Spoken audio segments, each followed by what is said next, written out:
हमारे political editor Anil मोर जुड़ चुके हैं। अनिल जी, क्या कुछ तस्वीरें हैं? Over to you.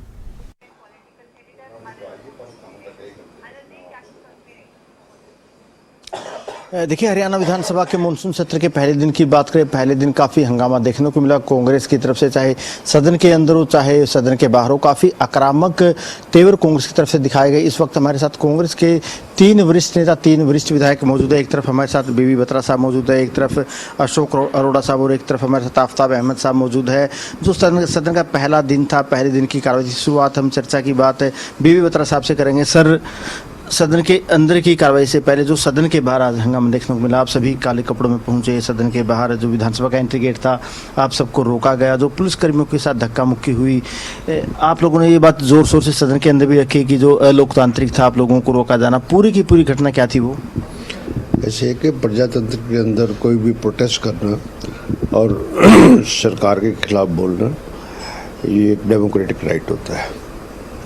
और हमने पहले ही कहा था कि हम लॉ एंड ऑर्डर पे, बैंक स्कैम पे और सभी इश्यूज पे एक प्रदर्शन निकालेंगे।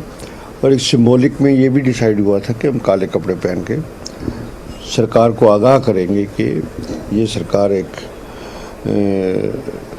नाकाम सरकार है और सभी सेक्टर्स में फेलियर है।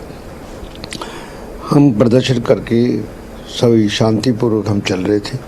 जब हम विधानसभा के प्रीमिसेस के एंट्री वाला जहाँ पर पुलिस पोस्ट है, पुलिस की पोस्ट बनी हुई है, वहाँ पहुँचे तो हमारी एंट्री को रिस्ट्रिक्ट किया गया।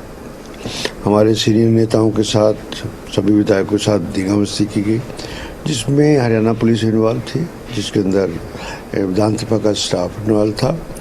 और जो वहाँ पर हमें जो हमारा राइट है अंदर जाने के लिए, उसमें कोई भी व्यक्ति हमें रोक नहीं सकता है। वो किसके आदेश से वो कर रहे थे। जहाँ तक तख्तियों की बात है, एक प्ले कार्ड की बात है, प्ले कार्ड वो कहने लगे कि इसको रख दो, हमने रख दिए, पर वहाँ पर भी उस बैरिकेड को खोलने के लिए तैयार नहीं थे। धींगामस्ती उन्होंने Chaudhary Bhupinder Singh Hooda, LOP leader opposition से के साथ भी की और सीनियर नेताओं के साथ भी की। और जब हम सदन के अंदर पहुंचे तो हमने इस इशू को उठाया कि ये हमारा प्रिविलेज है और सरकार ने जानबूझकर विधायकों को ह्यूमिलेट किया है।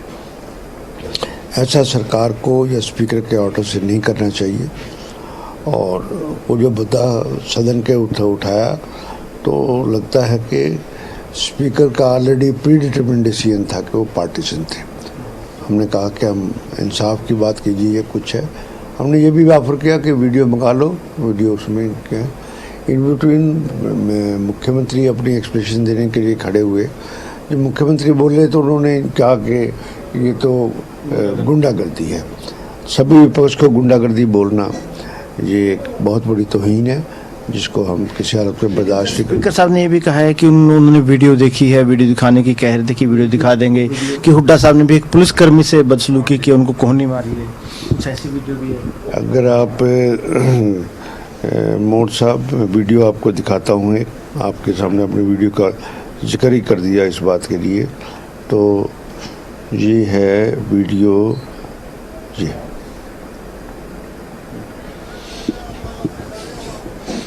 हेड कांस्टेबल, हाँ हेड कांस्टेबल किस हिसाब से वो उनके सिर के पीछे उनके यहाँ पर कैसे धक्का दे रहा है। बीजेपी नेताओं ने एक वीडियो शेयर की है, वो दूसरी वीडियो होगी। जब धींगामस्ती हमारे साथ क्यों करें, किस राइट से धींगामस्ती करें? हम शांतिपूर्ण प्रदर्शन कर रहे हैं, हम अपने नारे लगा रहे हैं। हम एंट्री में क्या स्पीकर ने कभी कोई ऑर्डर किया कि आप प्रीमिसेस के अंदर प्ले कार्ड नहीं लगा सकते? क्या स्पीकर ने ऐसा, क्या एक ड्रैकोनियन कानून आ गया कि आप प्रीमिसेस से एंटर होने के बाद कोई नारा भी नहीं लगा सकते? अपने को नेम किया गया, क्या ठीक था? गलत किया, बिल्कुल गलत किया, बिल्कुल उनके साथ जाती थी। हम सभी विधायक अपनी सीटों पे खड़े होके और ऊपर अपना प्रदर्शन कर रहे थे, अपनी बात उठा रहे थे, अपना है उसमें कोई ऐसी कोई उन्होंने किसी के साथ कोई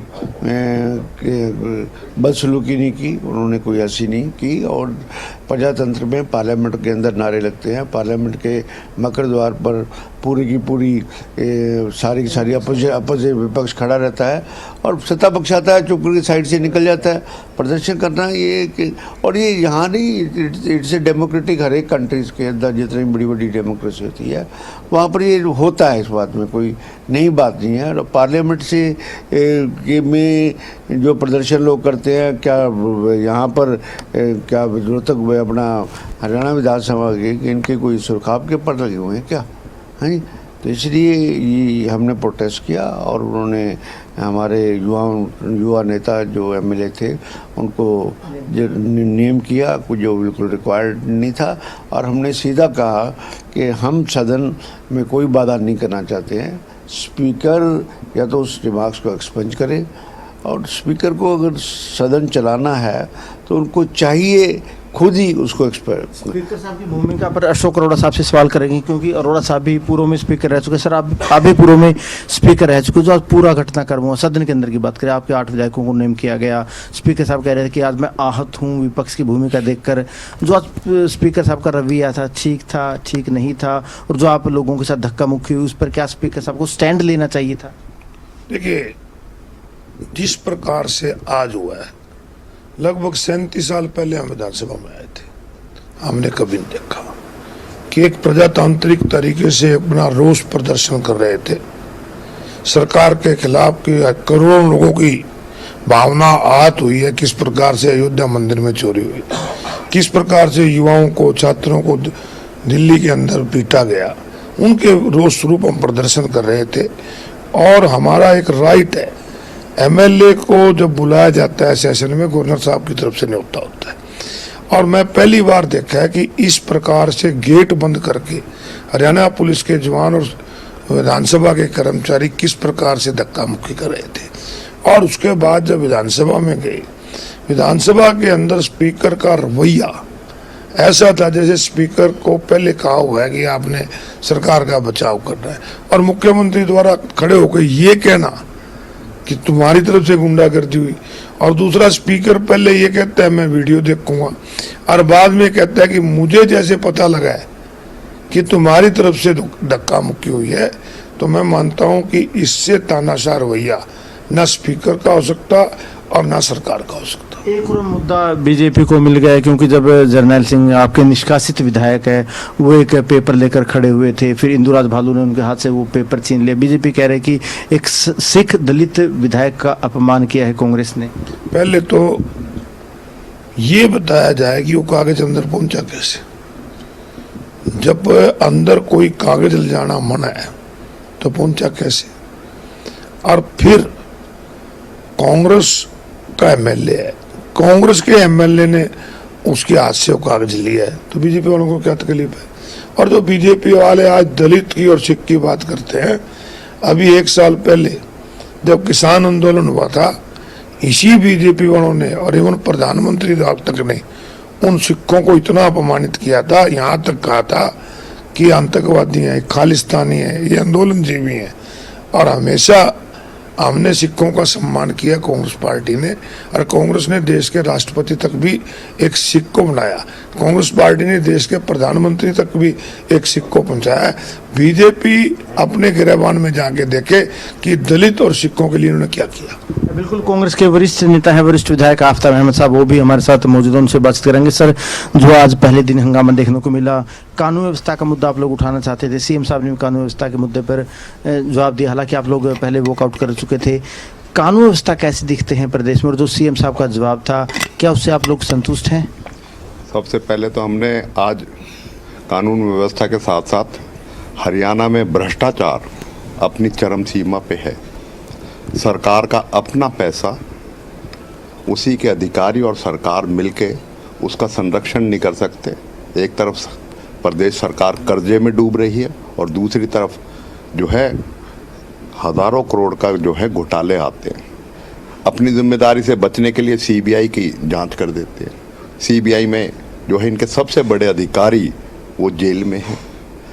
हमारा जो था एडजर्नमेंट मोशन काम रोको प्रस्ताव हमने दे रखा था। हमने हरियाणा में बढ़ती हुई बेरोजगारी का, हरियाणा में जिस तरीके कानून व्यवस्था का तो चौपट हो चुका है, हमने नो कॉन्फिडेंस मोशन लाए थे हरियाणा में कानून व्यवस्था के खिलाफ। और उसमें आपका जो मुख्यमंत्री और सरकार का जवाब था, उनका ऐसा लगता है जैसे हरियाणा में कानून व्यवस्था तो कोई जो है मुद्दा ही नहीं है। आज भी आप देख सकते हो हर शहर में कहीं ना कहीं से 3-3, 4-4 खबर हरियाणा में मर्डर की, डकैती की और लूट की जो आती हैं, बलात्कार, हत्याओं की आती हैं, लेकिन बदमाश को आज के दिन खौफ नहीं है हरियाणा में।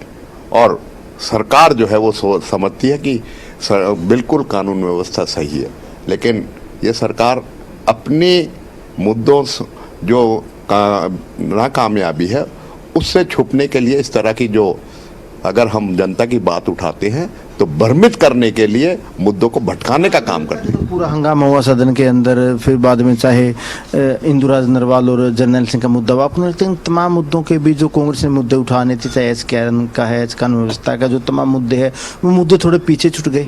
नहीं, मैं समझता हूँ पीछे नहीं उठे। ये सबसे बड़ा सवाल ये है कि हरियाणा का सदन बहुत सम्मानित और बहुत एक गरिमामय सदन है, लेकिन जब उसको विधायक जो चुन के आए जनता से, उनको जब अपने प्रवेश करने पे उसमें जिस तरीके का रवैया हो, और उसके लिए कस्टोडियन जो है स्पीकर है, और स्पीकर का रवैया जो है वो ये ना लगे कि सदस्य को, चाहे वो विपक्ष का सदस्य है तो सदस्य हरियाणा विधानसभा का, उसके हक को और उसके हकूक को अगर नहीं बचा सकते, तो ये सबसे बड़ी बात थी। और इसी वजह से हमने कहा था हम जनता के मुद्दा उठाना चाहते हैं, लेकिन व्यवस्था जो है कायम करनी वो उसमें है। लेकिन आपने देखा कि विपक्ष के जो सदस्य थे और इवन मुख्यमंत्री का जो वक्तव्य था दुर्भाग्यपूर्ण था। इस तरह का जो है कांग्रेस के विधायकों को गुंडागर्दी के लिए कहना, मतलब अपने आप में, और उसका जब एतराज किया तो यही मुद्दे थे। उसके बाद हमारे साथियों को नेम कर दिया बिना उसके, जबकि बीजेपी के जो है साथियों ने भी खूब हंगामा किया, उनका किसी ने। एक आखिरी सवाल आपसे कर लेता हूँ, क्योंकि आप अभी पूर्व डिप्टी सीएलपी रह चुके हैं। जो स्पीकर साहब का तो साफ साफ तौर पर कहना था कि आप लोगों के साथ कुछ भी गलत नहीं हुआ, जो सुरक्षा कर्मियों की तरफ से किया गया वो कानून व्यवस्था मेंटेन करने के लिए रूल के हिसाब से किया गया है। एक तो ये है, और आखिर में ये भी इसमें ऐड ऑन कर देता हूँ, अगले 2 दिनों की क्या रणनीति आप लोगों की रहेगी? मैं समझता हूँ कि हमें भी इस विधानसभा में आते हुए आज 17 साल हो गए हैं, लेकिन कभी इस तरीके से किसी सदस्य के उसके जो अधिकार है उनका हनन जो है नहीं हुआ। और उसके ऊपर भी स्पीकर से जो उम्मीद करी जाती है अध्यक्ष महोदय से कि वो सदस्यों की जो है हिफाजत करे, उनके प्रिविलेज है उनकी रक्षा करे, लेकिन उसमें ना करके, और विधानसभा में भी अगर विधायक अपने फ्रीली नहीं जा सकते आवाज़ उठाने के लिए, तो हम जनता की आवाज़ उठाने, और इसी बात से डर के मैं समझता हूँ कि सरकार इन हथकंडों को अपना रही है। और मैं समझता हूँ कि अगले आने वाले दिनों में भी हरियाणा की जनता की आवाज़ जो पीड़ा है, और जो एक विफल सरकार है, जो एक केंद्र से रवैया लिया है कि आवाज़ को दबाने का, चाहे पार्लियामेंट में, लोकसभा, राज्यसभा, चाहे आपने देखा छात्र छात्राओं के साथ जो व्यवहार हुआ, जिस तरीके से जो है भ्रष्टाचार के मुद्दे हैं, चाहे चंदा चोरी का मुद्दा आया आपके सामने, जिस तरीके से HKRN और हम मुद्दे उठाने चाहते हैं, ये मुद्दे सारे उठेंगे और इस सरकार को जवाबदेही देनी होगी।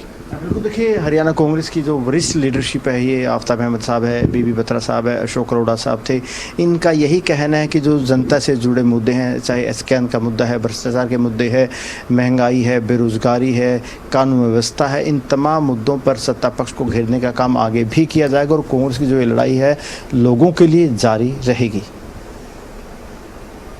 बिल्कुल, बहुत शुक्रिया अनिल जी जानकारी के लिए, और आपने बातचीत की उसके लिए बहुत शुक्रिया।